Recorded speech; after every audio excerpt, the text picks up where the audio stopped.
अगर ऐसे बच्चे हमारे परिवार पर हैं तो ये कलयुग का प्रभाव है। बड़ा मटका कोई नहीं, वो माता पिता है, और छोटा मटका वो हमारे बच्चे हैं। जब माता पिता सेवा करते हैं तो सारे घरों को बराबर रूप से भर देते हैं, लेकिन जब वापस वो सेवा करने की बारी आती है वो माता पिता रूपी घड़ा अधूरा रह जाता है। माँ बाप तड़पते रह जाते हैं अपने बच्चों के लिए, अपने बच्चे का मुंह देखने के लिए तड़पते रह जाते हैं। मैं अक्सर कहता हूँ ऐसी में क्या पढ़ाई होगी महाराज, ऐसा भी क्या महाराज इस संसार में उन्नति होगी? क्या केवल आर्थिक दृष्टि से ही उन्नत होना उन्नति संसार में? क्या हमें इसे ही उन्नति समझना चाहिए? होगा हमारे किसी के पास अथाह धन, होगा महाराज बहुत बड़ी नौकरी, लेकिन अगर माँ बाप के लिए समय नहीं है, मेरी दृष्टि में वो धन कुछ धन नहीं है, वो कंकड़ के समान है महाराज। ये कलयुग का प्रभाव है। आगे चलते हुए महाराज उन्होंने देखा कि महाराज इस संसार में जैसे वो युधिष्ठिर जी आगे बढ़ रहे थे, ये घड़ों को देखा, ये घड़े कलयुग का वास है महाराज, ये कलयुग का प्रभाव परिवारों पर है। युधिष्ठिर जी ने आगे चलते हुए देखा कि राजहंस उड़ते हुए आ रहे हैं।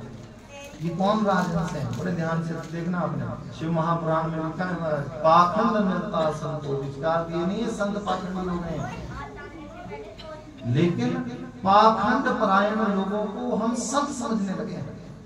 ये कलयुग का प्रभाव। और विरक्ता सा परिग्रह, जो वास्तव में विरक्त है उनका परिग्रह हो रहा है आसमानी। किसे संत समझना चाहिए? ध्यान देना आपने। हंस उड़ते हुए आ रहे हैं, राजहंस, राम शाम की चादर ओढ़ी हुई है और कर्म नीच है। यदि ऐसे नीच कर्म करने वाले व्यक्ति को हम संत समझ रहे हैं तो महाराज ये कलयुग का वास है। किसे संत समझना चाहिए? क्या संत की परिभाषा है? आज वर्तमान समय में हम आप केवल वस्त्रों को संत समझते हैं।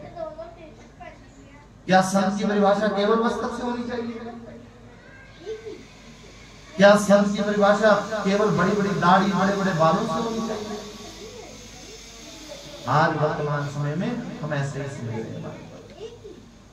क्या समझते हैं महाराज? जिनके बड़े बड़े आश्रम है महाराज, वो सब। मैं ये नहीं कह रहा हूँ, देखो आप मेरी बातों पर ताना ले, मैं नहीं कह रहा हूँ आश्रम में संत नहीं है, लेकिन एक पक्ष में आपको इस कथा का जरूर दिखाना चाहता हूँ।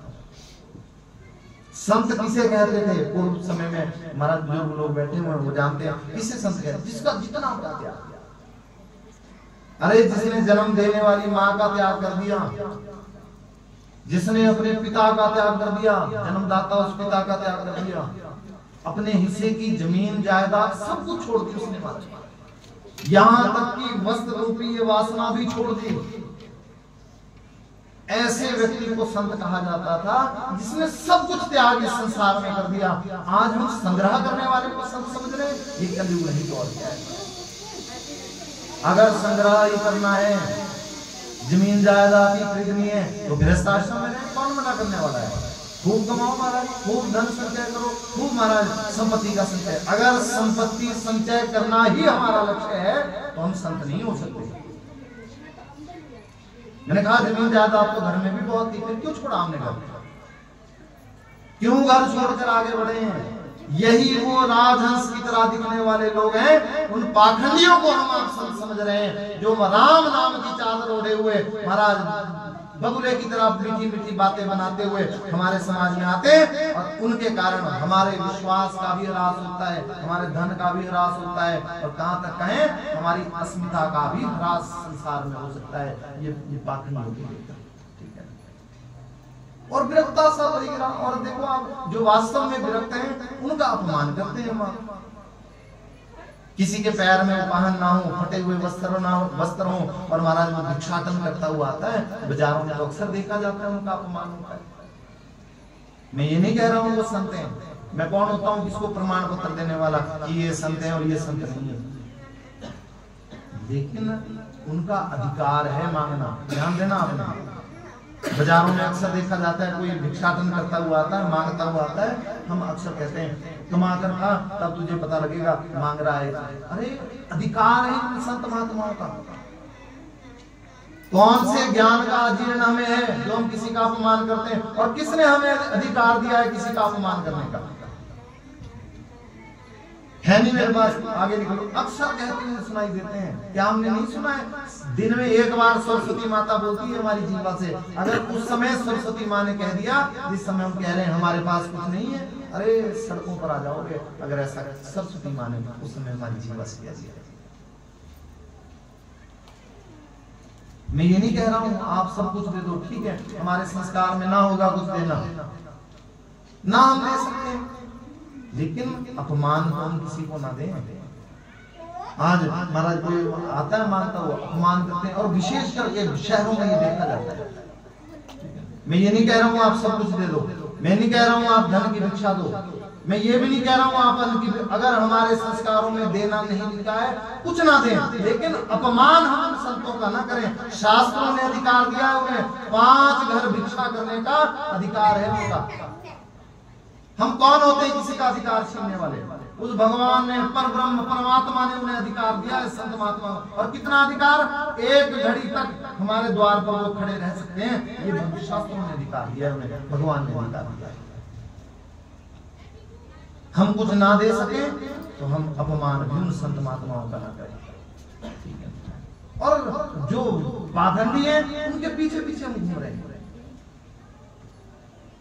किसी के साथ 1000 शिष्य चल रहे हैं, ये बहुत बड़े संत हैं, क्या संत संग्रह का नाम है? विचार करना। मैंने पहले कह दिया, मेरी बातों का कोई अन्यथा ना ले। क्या संग्रह का नाम संत है?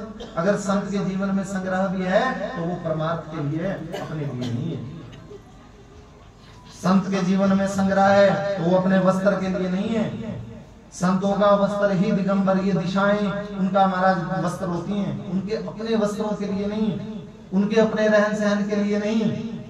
संत को इसी की जरूरत नहीं है। संत महात्मा जो है वो महाराज सहज स्वरूप में, जो पंचाग्नि, गर्मी में पंचाग्नि तापते हैं, वो संत है। जो ठंड के दिनों में जल में रहकर, नाभि मात्र जल में खड़े होकर भगवान की साधना करते हैं, वो संत इस संसार में हो सकते हैं। संग्रह जहां भी दिखाई दे वो संत नहीं है, संत विरक्ति में है महाराज। वो उड़ते हुए राजहंस जो दिखाई दिए, वो कलयुग के वो राजहंस महाराज, जो चादर उड़े हुए हमारे विश्वास धन का ह्रास कर रहे हैं, और कहां तक है? सनातन का भी ह्रास कर रहे हैं। समाज में अविश्वास हो जाता है ऐसे लोगों की वजह से। हम उनकी शरणागति गए और महाराज बाद में पता लगा कि महाराज ये चरित्र इनका अच्छा नहीं है, इनके महाराज संसार में इनकी रहनी करनी कथनी में बड़ा अंतर है, तो महाराज हमारा विश्वास भी ह्रास हुआ। मैंने कहा ऐसे लोगों की वजह से सनातन का भी ह्रास हो रहा है। जो कुछ थोड़ा बहुत विश्वास हमारे अंतर्मन में होता है, वहां से भी वंचित हो जाते हैं, छूट जाते हैं वहां से। ये राजहंस दिखाई दिए, ये और कोई नहीं, जो ओढ़े हुए थे राम नाम की चादर ओढ़कर मरे हुए कुत्ते का मांस खा रहे थे। ये ऐसी पाखंडी लोग इस कलयुग में हो जाएंगे। एक कथा एक गाय ने बछिया को जन्म दिया और जन्मते ही वो गाय उस बछिया का दूध पी रही। इससे क्या अभिप्राय है? ऐसा तो नहीं हो सकता, हमने तो कभी नहीं देखा कि महाराज गाय ने बछिया को जन्म दिया और वो गाय उस बछिया का दूध पीती हो। नहीं, अरे गाय का दूध बछिया पीती है। कहा ये कलयुग के लक्षण हैं, बड़े सावधान होकर सुनना होगा। ये कलयुग के लक्षण है। क्या आपने देखा है कभी गाय को बछिया का दूध पीते हुए?